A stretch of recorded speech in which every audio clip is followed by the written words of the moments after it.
So let's move from engineering in general to take a closer look at what's involved in aerospace engineering. I often think of aerospace engineering as learning to fly in 3 dimensions, leaving the surface of the Earth, flying through our atmosphere out into space. One of the things that is fascinating about aerospace engineering is it involves a tremendous number of sub-disciplines. Let's take a look at a modern airplane, which illustrates some of the many things that aerospace engineers have to be concerned with. With an airplane, of course, we're flying through the atmosphere, and so we need to understand fluid dynamics. And whether you have an airplane or a rocket, we're leaving the surface of the Earth, and we have to overcome gravity, which means that weight is extremely important. So we have to make our structures very light, and yet they have to be very strong to be able to withstand the tremendous forces that we put on them.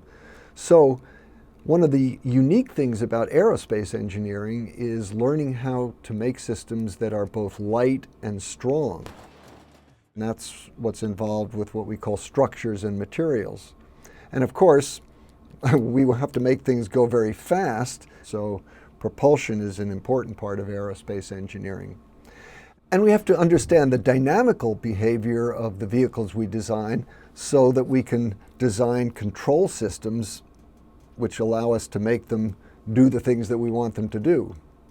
And of course, whether you're in an airplane or a spacecraft, you need to be able to communicate with the outside world, and so communications systems are important.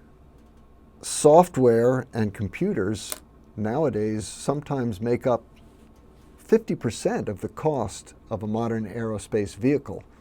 And finally, our systems have to take account of the limitations on the human body, and we have to be concerned with how humans interact with the increasingly automated environment of modern aerospace vehicles. At MIT, we've developed a concept that we refer to as CDIO, which stands for Conceive, Design, Implement, and Operate. This concept actually applies to all types of engineering, but let's take a look at it as it applies to the Apollo program, which took us to the moon.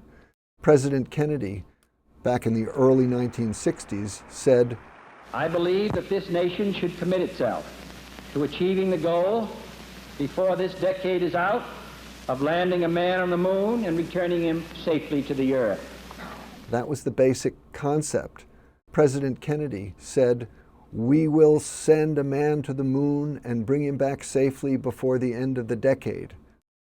Then it was the job of the engineers to actually design the systems which would make this possible, which involves a lot of analysis. And once the design is complete, then you actually move into the implementation, which is building the system, testing it, making sure that it's ready to go, and finally the operation, which of course, as we know, was enormously successful, and President Kennedy's initial concept was finally realized.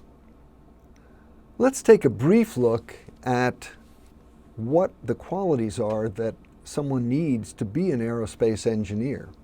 And to do this, I'm going to use a document which was published by the Boeing Company on the basis of many, many years of experience in large engineering projects.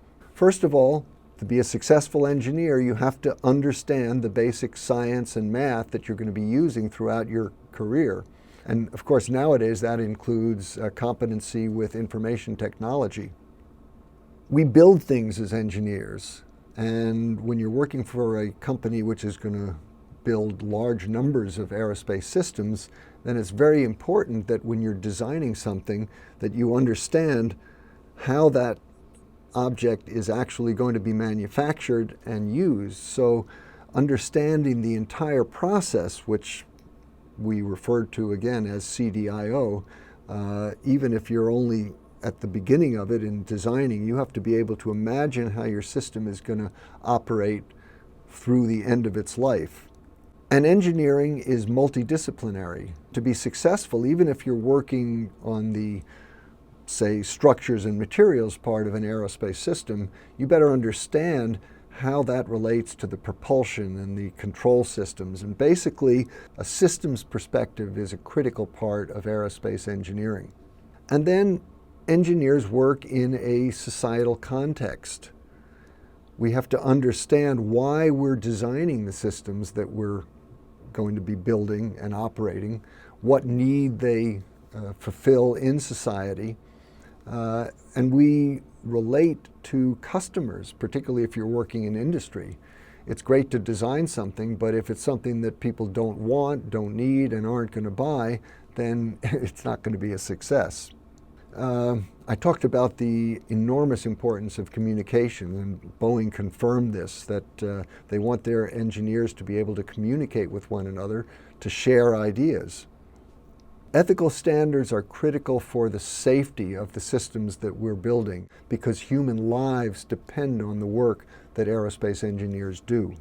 Some other aspects: creative thinking, being able to critically analyze concepts, the flexibility to adapt as your requirements change. And of course, engineering is not static. Science makes progress, people devise new techniques, and if you're going to be a successful engineer, you have to be able to continually adapt and learn new things throughout your life. So education is an ongoing process. And finally, as an engineer, you will almost never be working just on your own. Individual people don't design an entire rocket or an entire satellite or an entire airplane. You have to be able to work as part of a team. So cooperation and the ability to work as part of a team is critical for success as an engineer. Some of you may be thinking about careers in aerospace engineering, so I thought it would be interesting just to look briefly at some of the different places where aerospace engineers work. Well, the vast majority of aerospace engineers work in large aerospace companies like Lockheed, Boeing, and Airbus. But actually there are now a lot of new entrepreneurial startup companies, particularly in the space business, like SpaceX, Virgin Galactic, and these are attracting a lot of engineering talent. Of course, many aerospace engineers go to work for government, either at established space agencies like NASA, ESA, the European Space Agency, or in other government agencies. In the United States, we have the Federal Aviation Administration, National Transportation Safety Board, Environmental Protection Agency, Department of Energy, or, of course, the military in many countries has a need for talented aerospace engineers. Then there's the possibility of working in research at either private or government laboratories.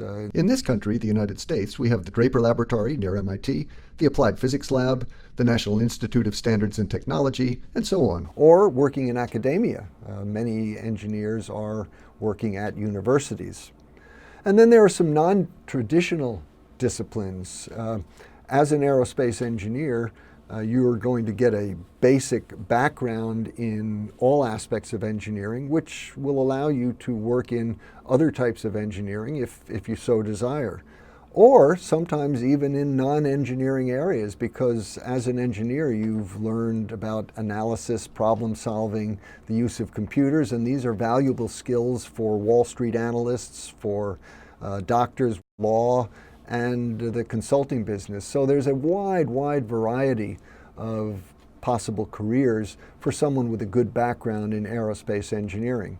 In our department at MIT, we conducted a survey recently of some of our graduates to find out where they were working. This is a chart where the places where they end up are sized according to the number of people who went in. So you can see far and away the largest number of our alumni are working in aerospace and defense, and quite a few are working in education or in the computer business. And the important thing to realize is that there are many non-traditional aerospace opportunities which are available and which many of our alumni have taken advantage of. And finally, we asked our alumni not only where they were working, but what they're actually doing. And so you can see many different things, from system designing to running tests, supporting business opportunities. So those of you who are thinking about aerospace careers should be aware of there's many opportunities which will be open to you. So now that we've had a brief look at the nature of engineering and a little more closely into the nature of aerospace engineering, I'd like to take you on a brief journey into the third dimension as we leave the surface of the Earth and travel outwards into the universe to enjoy what I refer to as the aerospace perspective.